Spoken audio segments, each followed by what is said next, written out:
ஒரு டாக்டர் இருக்காருன்னா நாம் எப்போ அவரை பற்றி யோசிப்போம்? இப்போ நமக்கு ஏதாவது உடம்பு சரியில்லை அப்படின்னா அவரை யோசிப்போம், அவர் ஞாபகம் வரும். அது மாதிரி நமக்கு ஏதாவது ஒரு பிரச்சனை அப்படின்னா ஒரு வக்கீலை தேடி போவோம், அவர் ஞாபகத்துக்கு வருவார். இது மனித இயல்பு. அந்தந்த பிரச்சனை வரும்போது நம்ம அவங்கவுங்கள தேடி போவோம். ஆனால் ஆன் அ டெய்லி பேசிஸ் நம்ம சும்மா சாப்பிடும் போது கூட நம்மளை அறியாமல் ஒருத்தவங்களை பற்றி நினைப்போம்.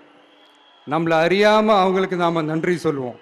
அந்த மதிப்பிற்குரிய அந்த மனிதர்கள் வேற யாரும் இல்லை, விவசாயி விவசாயி விவசாயி.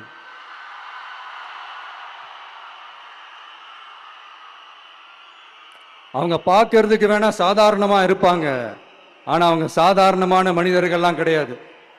இந்த உலகத்தையும் மனிதர்களையும் படைச்சது கடவுள்னு சொல்லுவாங்க, ஆனா அந்த கடவுளுக்கே படையல் போடுற உயர்ந்த மனிதர்கள் தான் நம்ம விவசாயிகள்.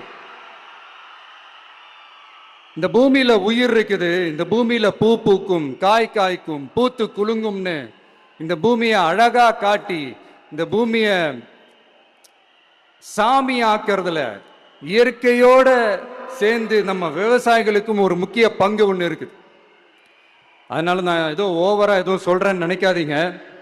எனக்கு இந்த அடுத்த ஜென்மம் மறுபிறவியை பற்றியெல்லாம் எனக்கு தெரியாது. அது உண்மை அப்படின்னா அடுத்த ஜென்மத்தில் நான் ஒரு விவசாயி குடும்பத்தில் பிறக்கணும்னு ஆசைப்படுறேன்.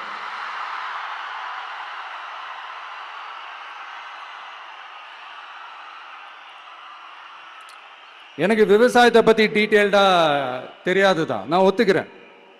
அதனால மற்றவங்க மாதிரி நானும் டெல்டாக்காரன் தான் அப்படின்னு உங்க காதல டால்டா ஊத்தலாம் நான் வரல. எனக்கு விவசாயத்தை பத்தி டீட்டெயில்டா தெரியலனா கூட அவங்க படுற கஷ்டங்களை பத்தி எனக்கு நல்லாவே தெரியும். நம்மளுடைய முதல் அரசியல் பயணம் தொடங்கினதே அந்த பரந்தூர் விஷயத்தை கையில் எடுத்து தான். அதனால நம்மளுடைய இந்த ஆட்சி அமைஞ்சதும் தீர்க்க வேண்டிய முக்கியமான பிரச்சனைகள்ல நம்மளுடைய விவசாய பிரச்சனைகளும் ஒன்று.